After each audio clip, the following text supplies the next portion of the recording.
Welcome back, troglodytes, to your daily dose of guitar information, the Trogly's Guitar Show.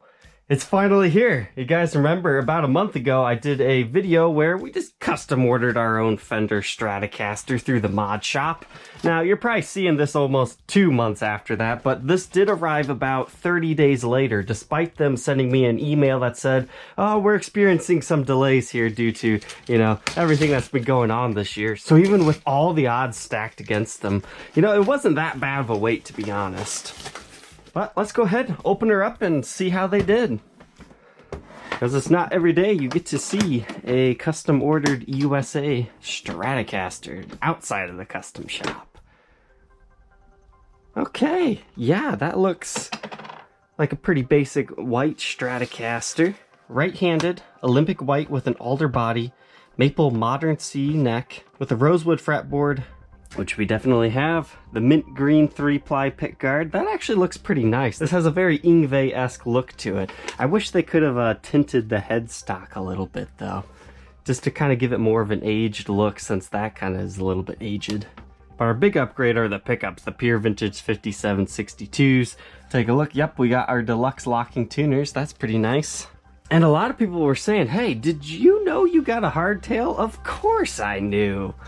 That's what makes this special and worth custom ordering, because you can pick something off the shelf that's very similar to this, but as far as getting a hardtail from the USA lineup, that's what makes it a little different. Everything else is looking pretty correct here. So first impressions, you can tell this was just finished. Like, it's got a certain smell to it. It kind of smells like a dentist's office. They must have something that smells similar with like their fillings and whatnot. Something that is a nice touch is you get a special neck plate back here that actually says Fender Mod Shop. That way, if somebody custom orders something, a little bit crazy and freaky, and somebody on the used market is trying to figure out, what is this? What is this? At least they have this clue to know what it was. Otherwise, for this one, somebody will be trying to find the Hardtail 2020 limited edition Stratocaster. And man, it still seems to be about in tune.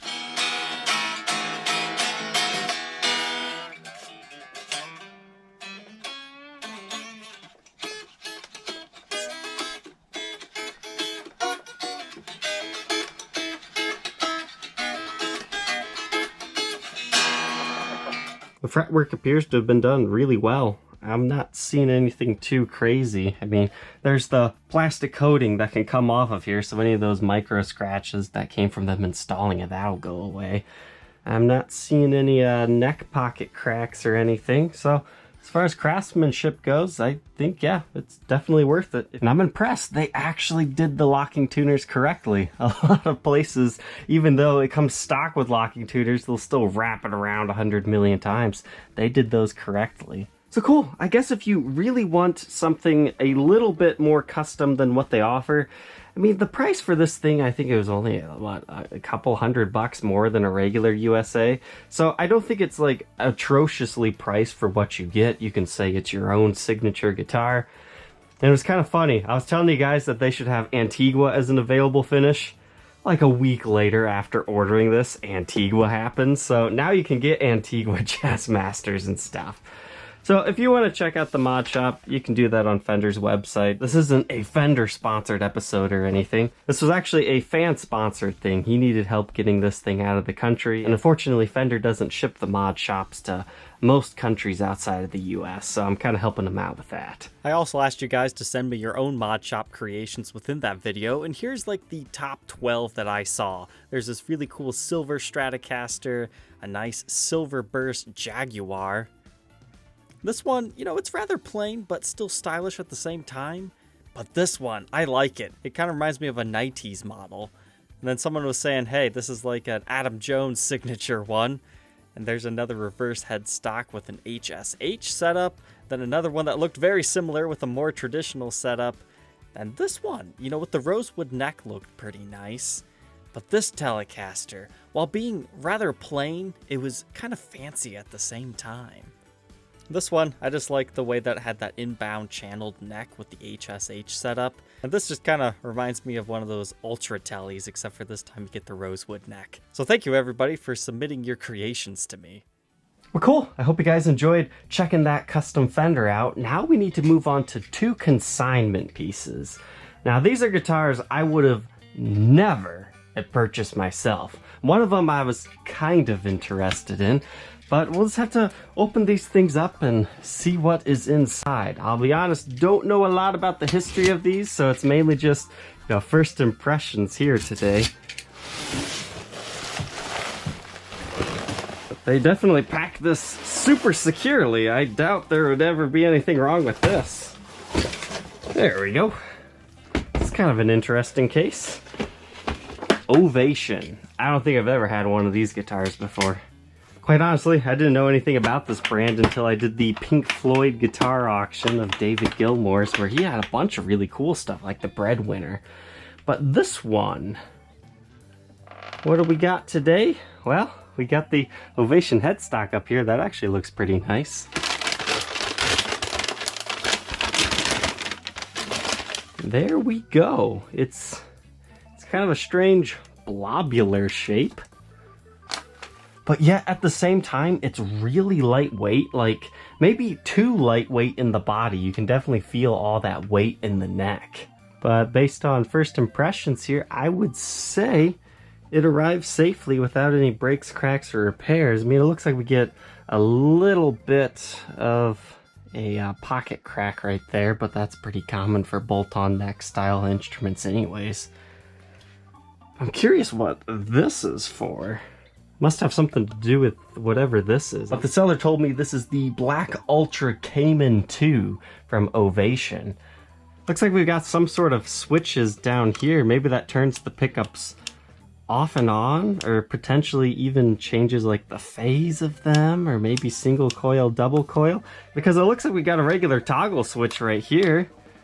Then individual volume and tone controls, but they're reversed from Gibson, so it's not like volume tone, it's now volume tone like that. I like the neck, I like the inlays, I like the way that the headstock looks. 3 on a side, the brass nut, that's really cool.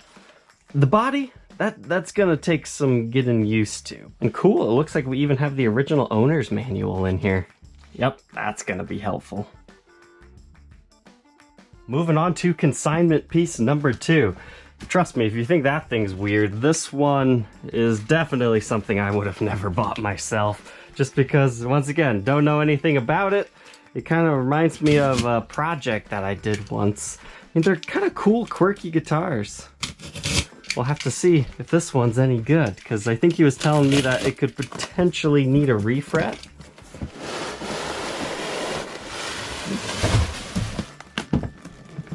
An Epiphone. Just kidding, it's not an Epiphone. This is just an aftermarket hardshell case. He said he bought it like a year or so ago, and it's a snug fit, but good enough. But inside here sleeps another Ovation. And he told me that this one is called the Thunderhead. Huh. You know, this is kind of a slightly more traditional shape. And I like these little diamond inlays. I've got to say, so far, I prefer this goofy little thing. Because it's traditional, but not traditional at the exact same time. And most people, when they think Ovation, they think acoustic guitars. Because those things are just indestructible. They don't have wooden bodies on the back. They're like some sort of a plastic material. And they're great for taking on the road. Gilmour was saying that they're indestructible. But it looks like from this, that's a beautiful flame maple back. 2 pieces. It's got some decent movement in it. I mean, there's some really choice angles, but they also did the sides. Nice. It's kind of a shame that they gave it the spruce top. I would have rather had like a flame maple top. But from here, it looks like 2 pieces maple. Now we can see why Gibson does that center walnut stripe. That way you don't see that little small seam line. But even this has a little bit of flamed figuring to it as well. That's kind of hard to tell if that's a finish check or actually a neck pocket crack. And you've got some cracking along the edges of the binding, but that's pretty common. Ooh, and there's a small replace section, so maybe it did start to come off at one point in time. Oh, and there is a small piece missing right here, and another replaced area. So this one's definitely seen some use over the years. Has a really dark, mellow sound to it acoustically. Looks like we've got some, I would say that's just finish checking right there from over tightening on these screws. You can definitely tell somebody's tightened those down a little bit too much. It's kind of caved the plastic in. So essentially, this is kind of like a Gibson L5 meets a 335 in the way that it's been constructed wood-wise. Interesting. I hope you guys enjoyed checking out some of these less than usual guitars on the channel today. Let's go ahead and switch over to some boxings. Packing up today, we have the twin Adam Jones signature guitars. These actually ended up going to the exact same buyer. He had contacted me before I actually even made the video, just slightly before they were even delivered, and he made me an offer, and I said, okay, yep, that's pretty good. But then the market just kept going up, so I ended up selling these a little bit cheaper than I would have liked, but hey, I made money, he's got the great guitars, I got to review and document them, and I still have another set coming. So if you've been left out in the dark and you're willing to pay current market values, feel free to contact me about them. I'll probably unbox them on the show, but I really don't want to talk too much about Silverburst. I know there's a lot of people that are kind of sick of talking about these things, and honestly, I'm kind of tired of talking about them myself. Feels like I'm making the same video multiple times, but we do it in different ways. But these were just fantastic guitars.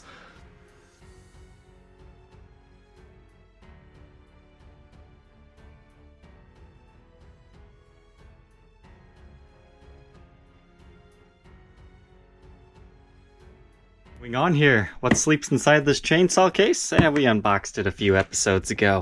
It's the 82 Les Paul Custom. This is that really nice and clean one. And just as a fun little story, it's actually joining my old Rhino Les Paul. That was his email title, The Rhino Needs a Friend. So he picked up this 1982 to go with that, and that'll make a great little pair. This is more of like a super traditional looking Les Paul Custom in that black finish from the 80s. It's got the nice Tim Shaw PAFs in here. What's not to love about this? Match it up with that very modern guitar with the access heel joint satin finish. They'll make a nice pair. They might be Les Paul Customs technically between the two of them, but they're very different. So let's go ahead and get this one packed up for them.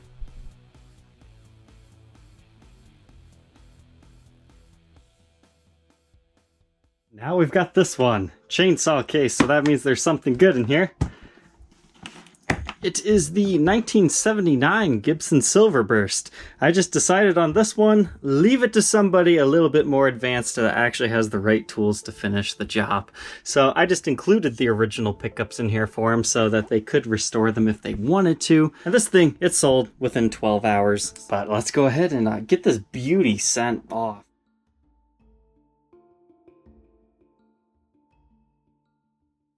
This one's being packed up and sent all the way off to Austria. I've been getting a lot of international sales lately.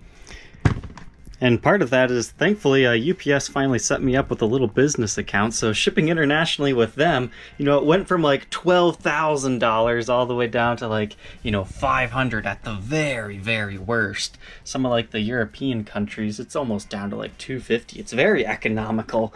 Even though they end up charging the buyer like a little bit in fees for processing the guitars. But hey, this is the only way I can actually send instruments that are valued over $2,500. And, you know, USPS is just not very reliable in getting things there quickly at this point in time. So UPS getting stuff internationally in like 4 to 5 days, that's just such a fantastic thing for my little guitar business here. So yeah, this is just a beautiful Silverburst. You know, once I actually restored it to looking like this, I kind of like the smaller drop shape. I guess the easiest way to determine that is, does the burst continue outside of the controls or does it come in between them? So that's an easy way to tell if you're just shopping for one. Does this have the small one or the big one?